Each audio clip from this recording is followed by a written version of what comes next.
itu akan ke situ. Apakah benar Islam hadir abad 7 itu mampu mengangkat beban untuk menjelaskan Kristen dengan Yahudi yang ratusan tahun bahkan ribuan tahun lebih dulu. Nah, rasionalitas orang akan bekerja dengan apa? Dengan kata kuncinya adalah kesinambungan. Nah, kesinambungan yang diuji, Pak. Makanya tadi saya nanya kesinambungannya. Nyambung nggak? Nah, Umi Dini menjawab dengan baik. Oh, substansinya sudah ada meskipun secara label itu agama Islam itu baru ada di abad 7. Nah, gitu, Pak. Kita percayanya kepada yang sejaman dengan Yesus itu. Itu yang harus kalian jawab, gitu, tantangan itu. Gitu. Silakan jawab, Gurunda. Kau ini. Atau aku yang jawab gimana? Ya, semua itu sudah terjawab di dalam Yohanes 17 ya. Di dalam Yohanes 17 kalau kita baca satu perikop 26 ayat itu terjawab semua. Ya, apalagi kalau selain daripada Yohanes 17 di dalam Matius 4 ayat 1 sampai dengan 11 itu sudah jelas. Ya, kepada iblis saja Yesus memerintahkan hanya kepada Allah lah engkau harus berbakti, begitu loh. Sebab ada tertulis engkau harus menyembah Tuhan Allahmu saja. Ya, dan kepadanya lah engkau harus berbakti. Kepada iblis Yesus mengabarkan demikian. Dan di ayat berikutnya iblis nggak protes. Kemudian setelah mendengar Yesus berkata demikian, iblis membalikan badannya dan pergi meninggalkan Yesus seperti itu. Bentar, kita fokus jadi ke sebetulnya Yohanes 17. Berarti Umi Dini menggunakan dasar Yohanes 17 gitu kan? Nah, yang menjadi persoalan, apa saya boleh buka open cam? Yohanes 17 mungkin tidak semua ayat ya. Ken. Gedein. Ya, oke. Saya berterima kasih kalau menggunakan Yohanes 17 bukan untuk berpolemik ya, karena mencari benang merah, karena saya orang Kristen kan seperti itu kalau kita bicara ideal di pagi hari ini. Ya. Kalau Umi Dini tadi mengatakan Yohanes 17 itu bukan bicara tentang pengakuan dan pengenalan kepada Allah yang esa, yaitu Bapa. Kami orang Kristen kan bukan bidat ya, bukan bidat Yohanes. Kami orang Kristen sejati mampu menjelaskan siapa Yesus dan siapa Allah Bapa dalam kesatuan dan dalam perbedaannya. Nah, dalam konteks itu, orang Kristen tidak kesulitan menggunakan Yohanes 17 ini mengenal Allah dan mengenal Yesus. Karena Rasul Paulus pun mengatakan hanya ada satu Allah yaitu Bapa dan satu Tuhan yaitu Yesus Kristus. Nah, saya nggak mau ke arah perbedaan Tuhan dan Allah, tetapi kalau menggunakan Yohanes 17 katanya jelas. Loh, Anda harus ingat Umi Dini bahwa Yohanes 17 ayat 3 ini bahkan bicara tentang sebelumnya, bicara pemberian hidup yang kekal. Hanya satu yang mampu memberikan hidup yang kekal yaitu Allah, tetapi di sini jelas melalui Yesus Kristus. Nah, jadi hidup yang kekal itu ternyata yaitu keselamatan, itu mengenal akan Allah yang benar dan mengenal Yesus yang adalah firman yang diutus menjadi manusia, menjadi Mesias. Tetapi dari itu, dari Yesus itu ada hidup yang kekal. Lah, pertanyaan saya, Anda menjadikan dasar ini memang hanya untuk mengajari saya, mengingatkan saya, atau Umi Dini mengimani juga kepada Yohanes 17? Nah, kalau Umi Dini beriman, ya saya bersyukur. Berarti Al-Masih di dalam Islam itu juga memberikan hidup yang kekal. Ya, silakan. Oke, kita baca dulu ya. Memberikan hidup yang kekal itu seperti apa? Ini kan tentang keselamatan, konsep keselamatan bahwa orang yang percaya Yesus akan diselamatkan, akan diberikan hidup yang kekal. Di dalam Yohanes 17 ini dibahas tentang hidup yang kekal itu. Inilah hidup yang kekal itu, yaitu bahwa engkau harus mengenal satu-satunya Allah yang benar dan mengenal Yesus Kristus yang telah engkau utus.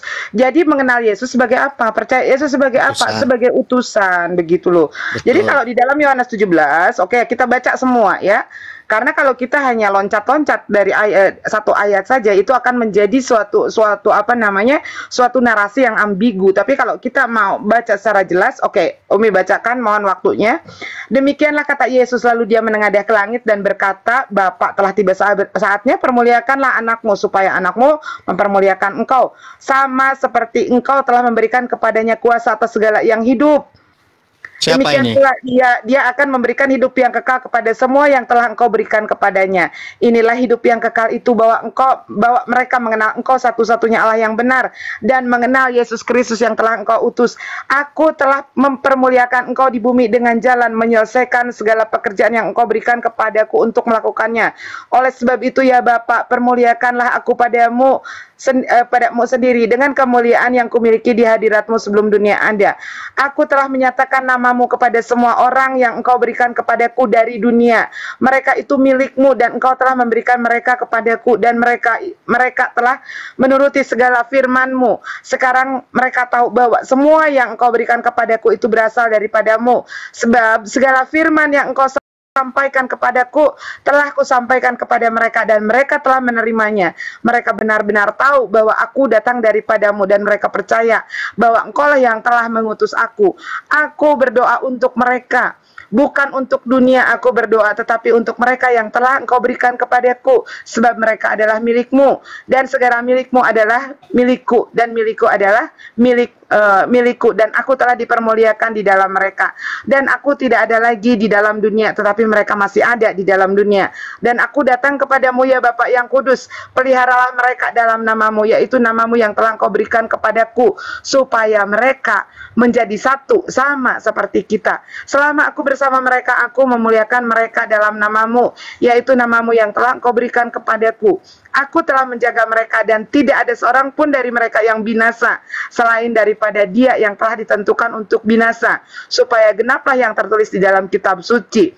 Tetapi sekarang aku datang padamu dan aku mengatakan semua ini sementara aku masih ada di dalam dunia, supaya penuhlah sukacitaku di dalam diri mereka. Aku telah memberikan firman-Mu kepada mereka dan dunia membenci mereka karena mereka bukan dari dunia, sama seperti aku bukan dari dunia. Aku tidak meminta supaya engkau mengambil mereka dari dunia, tetapi supaya engkau melindungi mereka daripada yang jahat. Mereka bukan dari dunia, sama seperti aku bukan dari dunia. Kuduskanlah mereka dalam firman-Mu. Firman-Mu adalah kebenaran, sama seperti engkau telah mengutus aku ke dalam dunia. Demikian pula aku mengutus mereka ke dalam dunia. Dan aku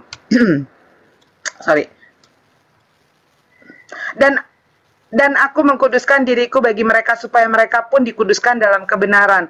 Dan bukan untuk mereka ini saja aku berdoa, tetapi juga untuk orang-orang yang percaya kepadaku oleh pemberitaan mereka, supaya mereka semua menjadi satu, sama seperti engkau ya Bapa di dalam aku dan aku di dalam engkau, agar mereka ada juga di dalam kita, supaya dunia percaya bahwa engkaulah yang telah mengutus aku. Dan aku telah memberikan kepada mereka kemuliaan yang engkau berikan kepadaku, supaya mereka menjadi satu, sama seperti kita adalah satu. Aku di dalam mereka, engkau ada di dalam aku, supaya mereka sempurna menjadi satu, agar dunia tahu bahwa engkaulah yang telah mengutus aku, dan bahwa engkau mengasihi mereka sama seperti engkau mengasihi aku. Ya Bapa, aku mau supaya dimanapun aku berada, mereka juga berada bersama-sama dengan aku.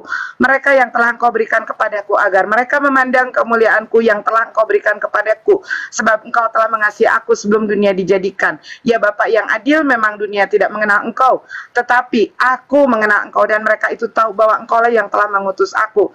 Dan aku telah memberitahukan namamu kepada mereka, dan aku akan memberitahukannya, supaya kasih yang engkau berikan kepadaku ada di dalam mereka dan aku di dalam mereka.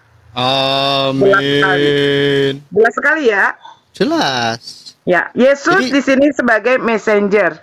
Yesus sebagai penyampai utusan firman Tuhan.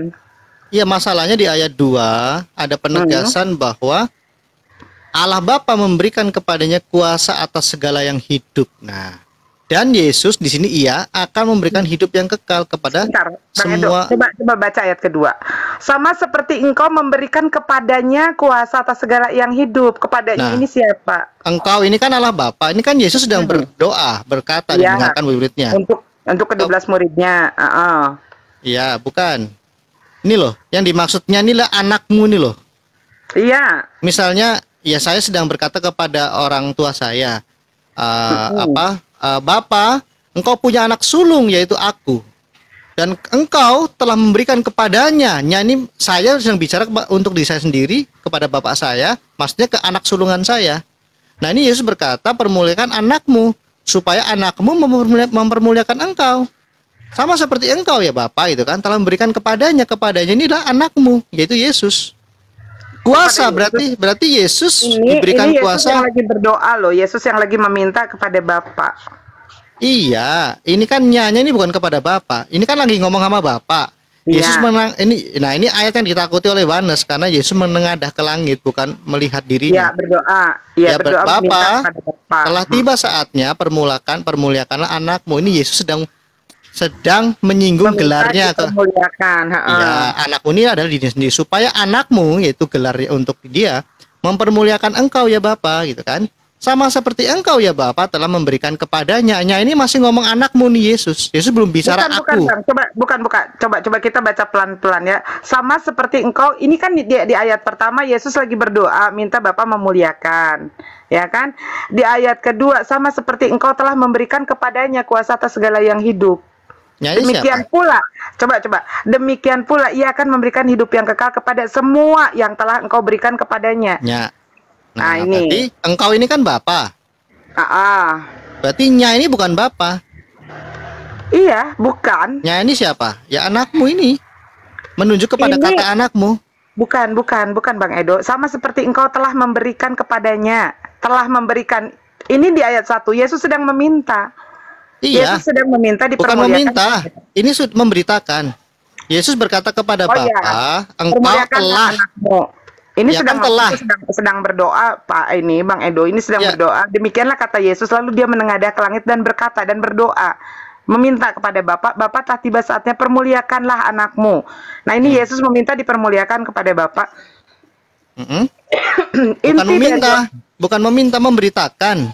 Nih, ya memang yang dimaksud mempermuliakan ini ya ketika dia naik ke surga dimuliakan setelah dia lulus dalam ketaatan ya. Dan Yesus pun berkata ya, maksudnya prainkarnasinya bukan kemanusiaannya, sama seperti engkau telah memberikan kepadanya kuasa atas segala yang hidup. Nah, berarti sudah pernah diberikan kepada. Demikian pula ia akan memberikan hidup yang kekal kepada semua yang telah engkau berikan. Maksudnya keanakan Yesus ini akan memberikan hidup yang kekal kepada semua yang telah Bapa berikan kepadanya, yaitu apa? Bumi dan langit. Matius 28 kan jelas.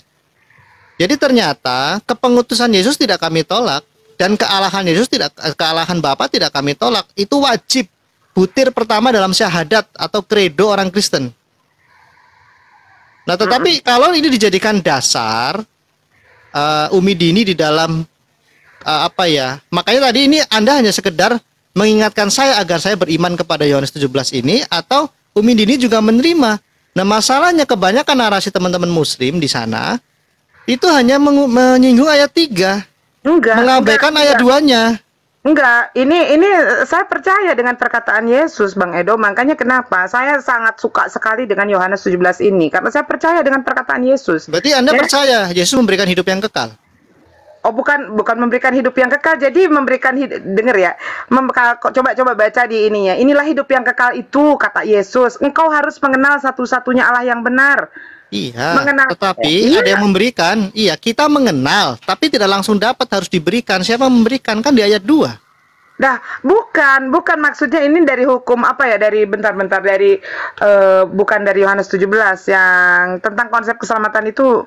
Aduh, Ntar dulu, kita lihat konteks dekatnya di ayat sebelumnya. Ya benar, mengenal itu benar ya. Tetapi di ayat 2 dikatakan hidup kekal itu pun ada yang memberikan. Bukan cuma mengenal kita dapat. Ternyata ada yang memberikan. Siapa? Gini Bang, iya ini Yesus. Umi bertanya, gini loh. Pada saat Umi bertanya tentang konsep keselamatan di dalam kekristenan yang katanya gini, kan selalu jawabannya begini. Konsep keselamatan menurut Kristen apa sih? Percaya Yesus harus percaya Yesus maka akan diselamatkan, akan diberikan hidup yang kekal. Enggak, salah. Di Roma 10 kalimatnya tidak gitu.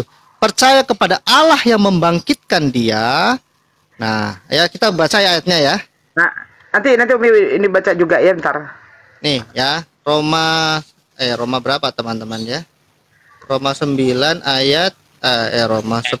Sudah jelas menggantikan ayat sebelumnya itu anakmu-nya itu menunjukkan kata ganti anakmu. Ya. Oke, ini Roma 10 ayat 9. Sebab jika kamu mengaku dengan mulutmu bahwa Yesus adalah Tuhan Ya, ini maksudnya adalah Mesias yang dijanjikan, dan percaya dalam hatimu bahwa Allah telah membangkitkan dia dari antara orang mati.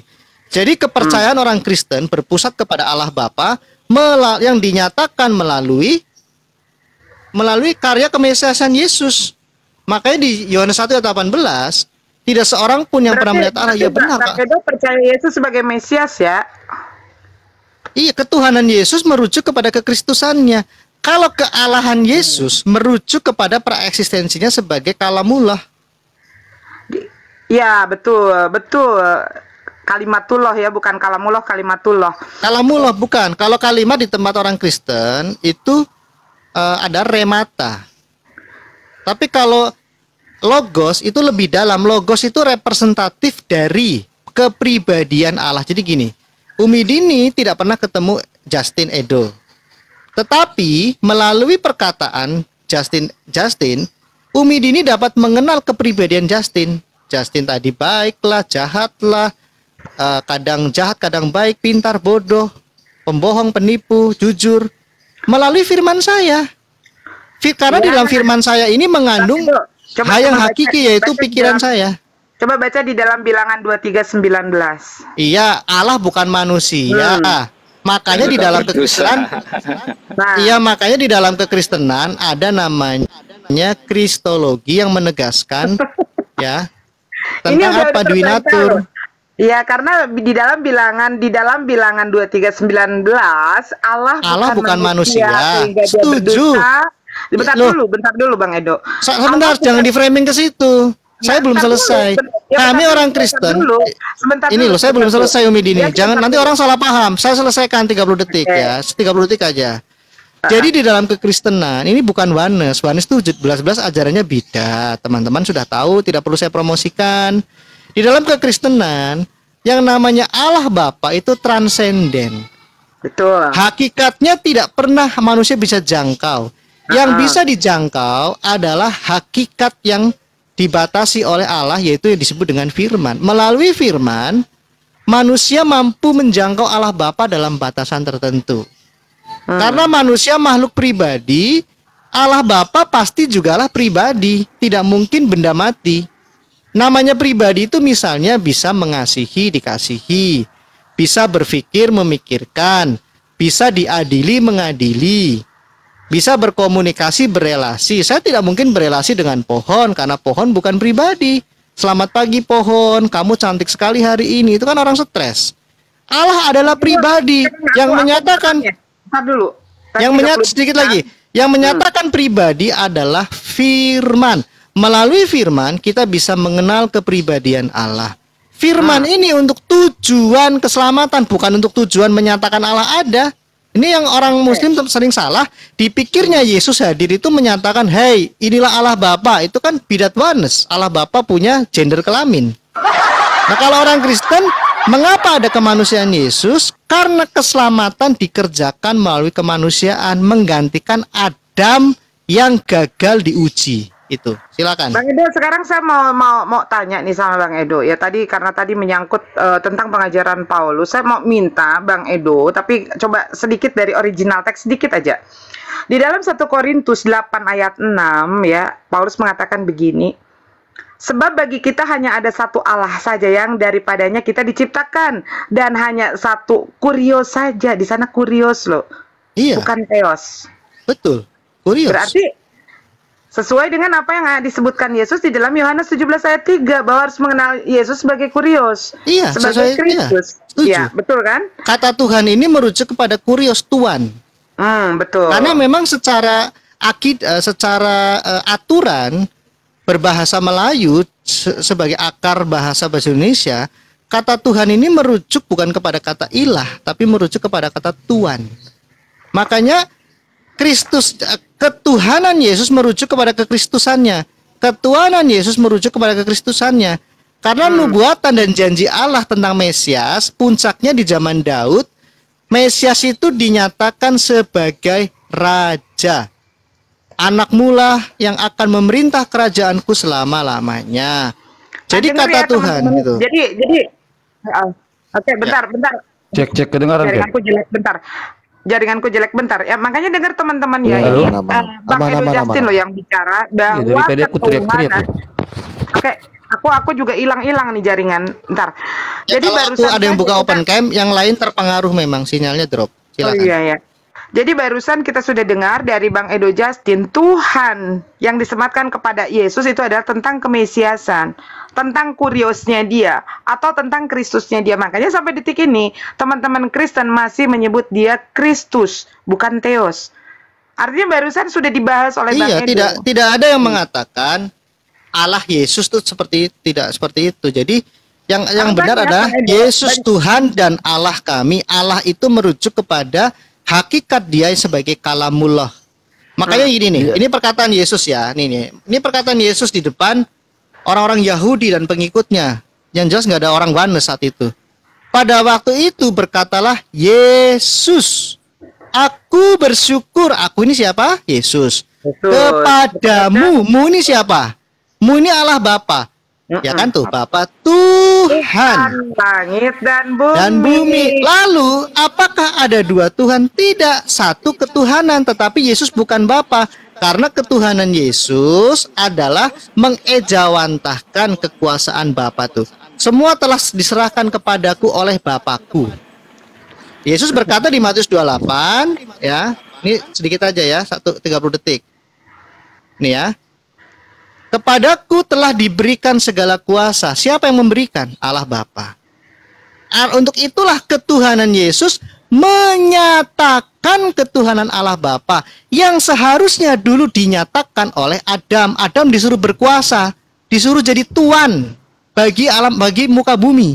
Tetapi Adam gagal. Inilah dipulihkan oleh Allah Bapa melalui Yesus Kristus. Jadi ketuhanan atau ketuhanan Allah Bapa menyatakan ketuhanan Yesus menyatakan ketuhanan Allah Bapa. Dan menurut Rasul Paulus, lihat ya, ini namanya tauhid uluhiyah di tempat kalian. Dan segala lidah mengaku Yesus Kristus adalah Tuhan bagi kemuliaan Allah Bapa. Kalau orang Wanes ngomong bagi dirinya sendiri, ya namanya juga bidat. Nah, jadi teman-teman begini ya, teman-teman sekarang begini, apa yang disampaikan oleh Bang Edo Jelas tentang ya. Tuhan. Bang Edo udah 30 detik lebih. Kemudian. Aku pintar nggak? Pintar nggak? Mantap. Ya, ini bukan masalah ini karena ini sudah Umi Luar bahas biasa. lama. Sudah Umi bahas lama dengan Berarti bukan dua Tuhan, tetapi ini yang disebut pewahyuan, penyataan ini diri baru Allah. Dengar ya teman-teman. Apa yang disampaikan Bang Edo ini sepakat. Kalau ketuhanan Yesus itu bukan berarti Yesus itu jadi sama dengan Bapa. Bukan Yesus itu yang menjadi Tuhan langit dan bumi, tetapi Tuhan di sana yang disematkan di dalam Bible untuk yang disematkan untuk Yesus tentang kemesiasannya, tentang Enggak, jangan dipelintir kelahirannya. gitu dong. Lah Ketuhanannya itu satu kesatuan karya Umi Dini. Jangan dengan kata bukan Yesus, bukan. Sepertinya Yesus itu hanya wayang golek begitu, tidak.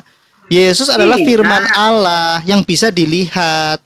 Loh, Seharusnya dulu kita melihat ketuhanan Allah Bapa itu melalui Adam. Tapi Iya, Adam jadi itu ada Saya gagal. tambahan dulu yang- sedikit Bang yang- Justin. Bang Justin Bentar sebentar dulu, biar bentar dia dulu. paham begini ya. Bentar dulu, Mican dulu. sebentar Mican, Bentar biar kau dulu, paham, Pak. dengar. Bentar dulu. Sebentar enggak, biar Bentar saya dulu. tahu maksud Dulu. kalian. Dengar dulu lah, Bentar sebentar. dulu, nanti udah gua baru lu, bentar dulu. Oke. Jadi tadi ada sesuatu yang kemudian terbantahkan oleh Bang Edo, di mana Bapak itu adalah dia transenden, ya kan? Loh. Dia transenden. Arti daripada Jangan dipelintir, tidak terbantahkan. Ketransendenan Bapa tetap dinyatakan dalam batasan, itu namanya imanen. Oke. Iya, saya tahu. Karena kalau transenden rumusnya kita bahkan menyebut pun tidak bisa. Oke, Harus Allah. dong, ini yang bicara Bang Edo Maksudnya ini. gini loh, jangan dipelintir lah. Masa Jangan transenden dulu, bentar terbantahkan. dulu, giliran aku bicara baru bicara juga sebentar karena aku tuh tahu maksudnya bahwa seperti apa yang tadi aku bawa dari 1 Korintus 8 ayat 6, Paulus sendiri pun tidak mengajarkan tentang bahwa Yesus itu sama dengan Bapa, tapi Yesus di sana kalau kita lihat di dalam original teks apa yang dikatakan Paulus bahwa Yesus itu sebagai kurios, di situ ditulis bukan sebagai theos, karena Paulus mengatakan bahwa bagi kita hanya ada satu theos saja, yang daripadanya kita dijadikan, dan hanya ada satu kurios saja yang baginya kita hidup, begitu kan? Jadi baik Paulus sendiri tidak mengajarkan tentang bahwa Yesus itu sama dengan Bapa, bahwa Yesus itu adalah pencipta langit dan bumi seperti itu. Karena di perdebatan TikTok Jangan ini sangat dipelintir menyakitkan. gitu lah. Masalahnya Bukan, Edo, sebentar kami yang dulu. mohon maaf Ken, ditertibkan. Kami yang bernarasi kekristenan, Umi Dini harus ada batasan, jangan menyimpulkan dong. Ini kan didengar banyak orang. Bukan Katanya mau mendidik. menyimpulkan. Ini kan Umi sedang menyampaikan. Nggak bisa, Tadi itu tadi Anda menyisipkan frase Yesus bukan Bukan pencipta. Seolah-olah Yesus itu manusia. Jadi gini loh, mengapa Yesus disebut pencipta? Karena dia adalah firman Allah Bapa. Jadi sistematikanya jelas.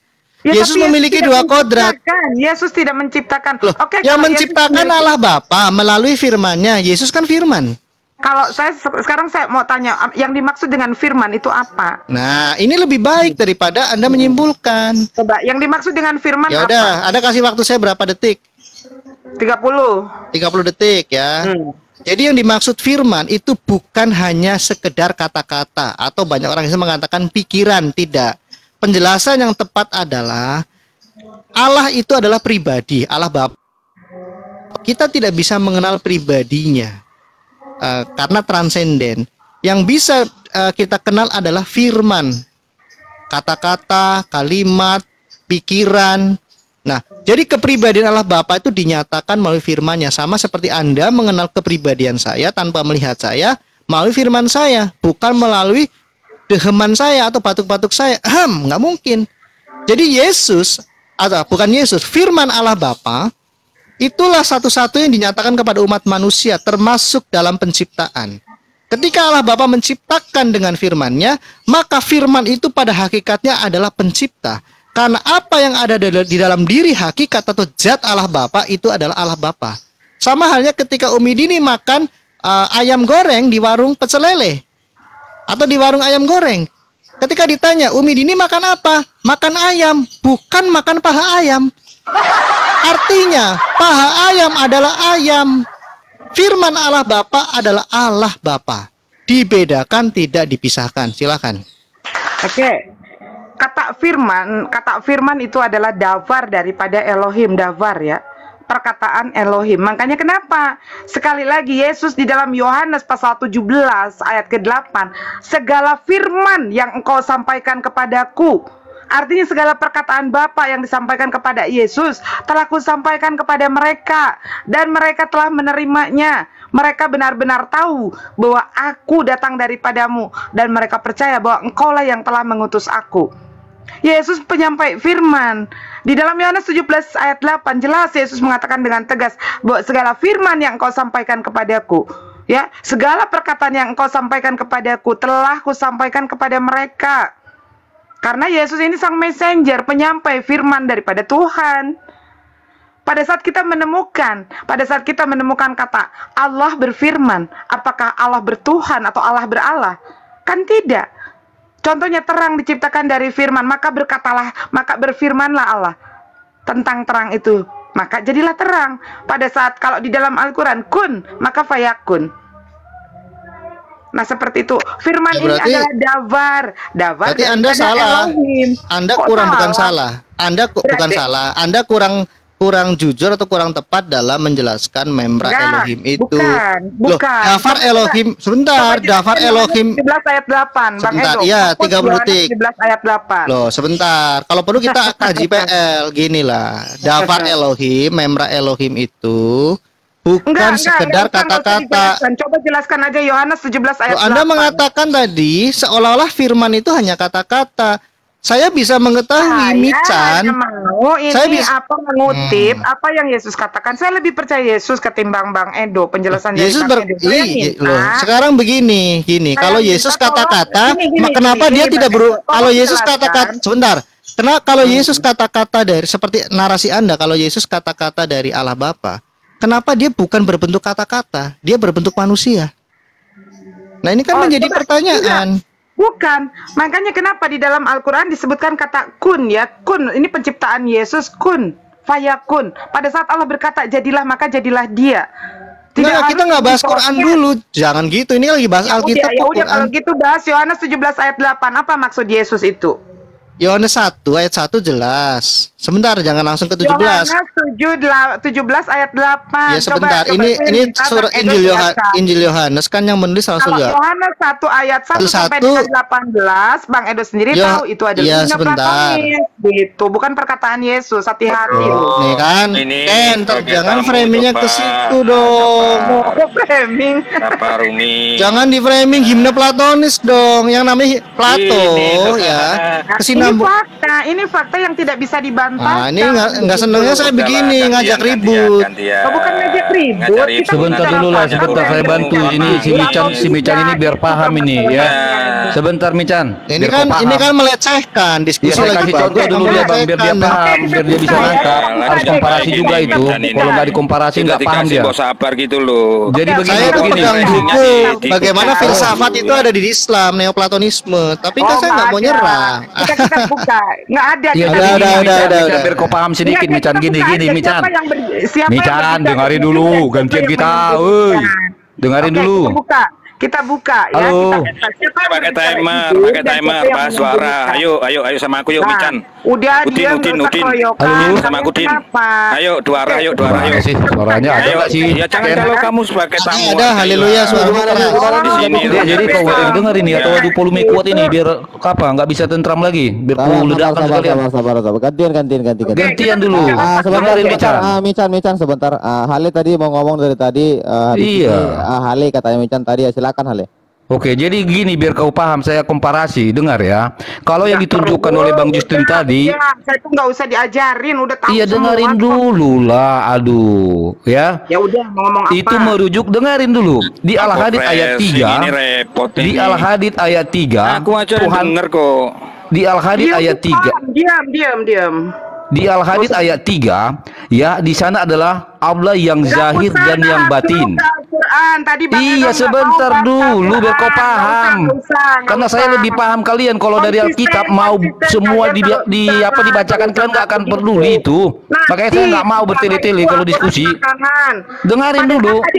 Gantian dong. Aduh gimana ini? Sama tadi di roomnya Muslim pun juga di ABS. Sebentar dulu gantian lah. Dari tadi kalian ngomong aku diam kok. Lihat ini. Begini nih. Tadi waktu aku mau gantian dong Mican. Mau dibahas Al-Quran dulu, sebentar dulu. Iya, ini kan aku bukan Bang Justin, ini aku haleluya yang bicara ya.